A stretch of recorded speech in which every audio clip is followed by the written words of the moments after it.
Bom e abençoado dia, família de Deus.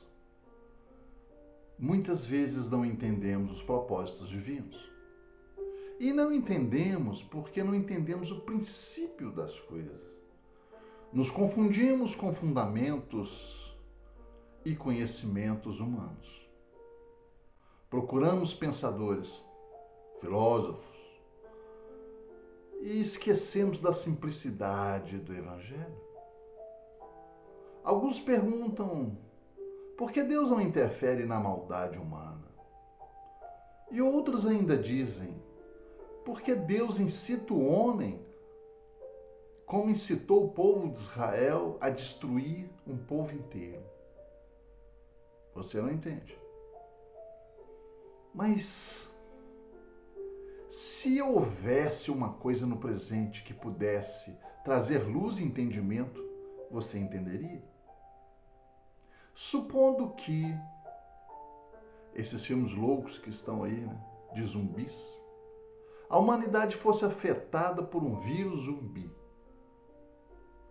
e houvesse cidades inteiras vitimadas com esse vírus zumbi,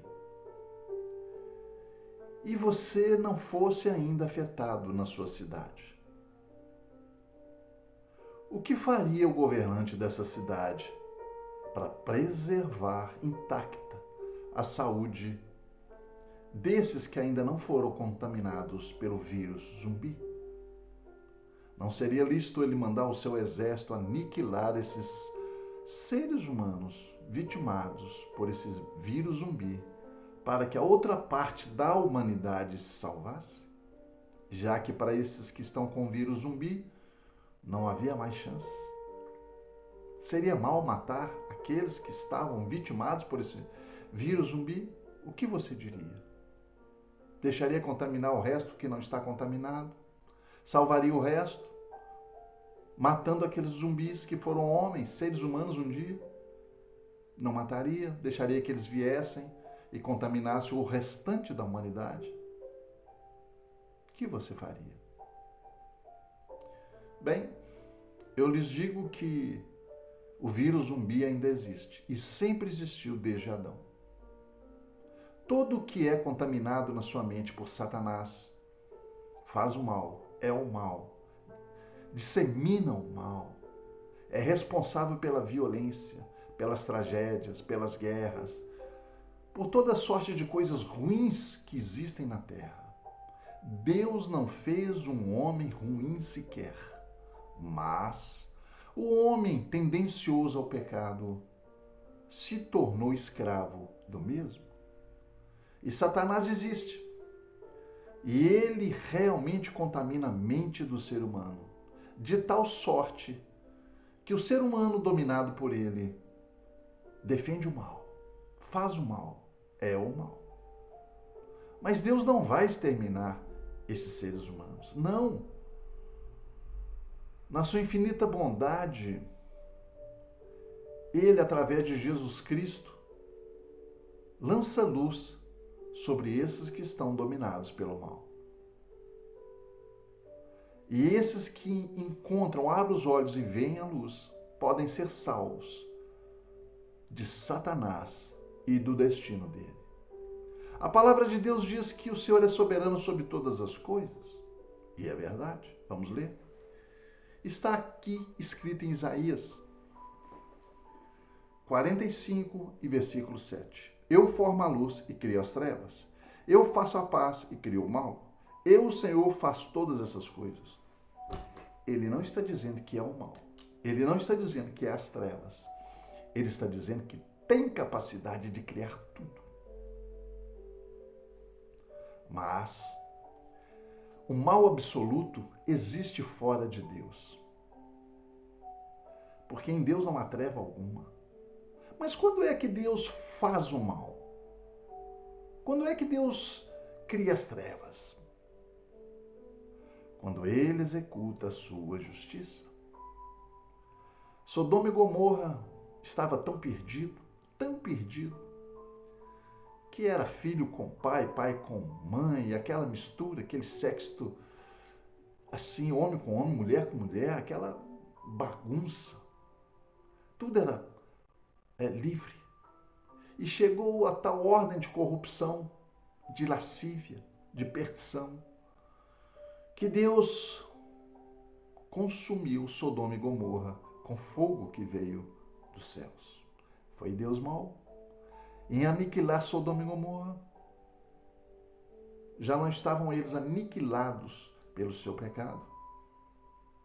Então Deus foi o mal para aquele povo. Por quê? Porque os vitimou, porque lhes tirou a vida. Deus não foi mal para eles? Foi.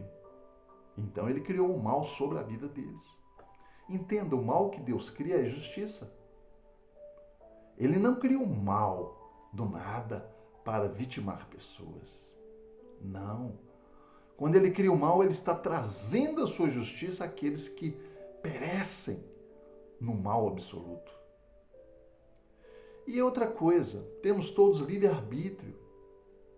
Se Deus impediu o assassino de matar, ele está tirando o livre-arbítrio daquele homem que escolheu ser um assassino. Mas tudo é breve, o mundo não é eternidade. Todo mal que acontece nesse planeta, nesse mundo, é dissipado quando alguém aceita Jesus e morre, mesmo quando vitimado pelo mal desse mundo, que não é o mal de Deus, porque o mal de Deus é justiça. E quando os apóstolos morreram pregando a palavra, o mal que estava sobre eles não foi o mal que Deus colocou, não foi Deus que matou os apóstolos, foi o diabo.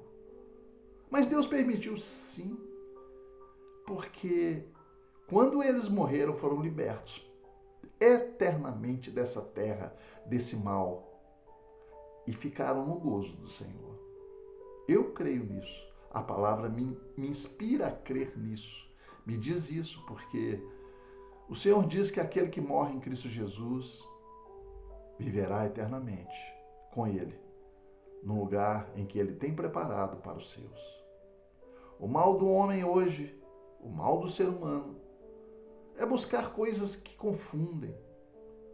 É buscar coisas onde o conhecimento do homem está contaminado pela ardil esperteza maligna de Satanás. Porque Satanás está nos filósofos, nos pensadores. Porque através dele ele confunde mente de pessoas que estão no caminho certo. Deus cria o mal e as trevas na vida daqueles que são malignos e que não têm mais correção. E Deus sabe aqueles que não têm mais correção. Assim como o diabo não tem mais correção. Mas o mal de Deus é justiça e a bondade de Deus é eterna. Deus tem poder sobre as trevas, sobre o diabo, sobre tudo. E um dia, no Apocalipse, verão que Deus fará justiça através da maldade que ele fará com Satanás, os seus anjos caídos e todos que seguem a Satanás. Sim, Deus será mal, muito mal com essas pessoas que seguem Satanás. Será mal com Satanás e seus anjos caídos. Sim, será mal, porque isso é justiça. Isso é justiça. Um ser que é maldade pura, se é que pode haver pureza e maldade, mas é maldade 100%, sem luz alguma. Não merece outra coisa do que a maldade de Deus na sua justiça. Então entenda, você vive breve tempo nessa terra. Não é tudo aqui. O que você está julgando Deus? Quem é você para julgar Deus? Deus sem você é Deus. Deus não precisa de você, não precisa de mim. Ele é Deus. Ele conserva a sua pureza. Entenda isso. E aqueles que seguem a Jesus Cristo terão a sua eternidade no Senhor, com o Senhor, sem morte, sem enfermidade, sem violência, sem a presença de Satanás, sem a presença de qualquer mal. Foi isso que Deus planejou para Adão e Eva. Mas eles quiseram conhecer o mal e trouxeram o mal para a terra. Sim, Adão e Eva trouxeram Satanás, porque eles poderiam ter recusado Satanás e o mal não teria entrado. Entenda, Deus é soberano sobre todas as coisas e paciente. até com aqueles que duvidam dele. Que a graça de Deus, o amor infinito de Jesus Cristo e as doces consolações do Espírito Santo estejam com você, hoje e sempre eternamente, em o nome de Jesus.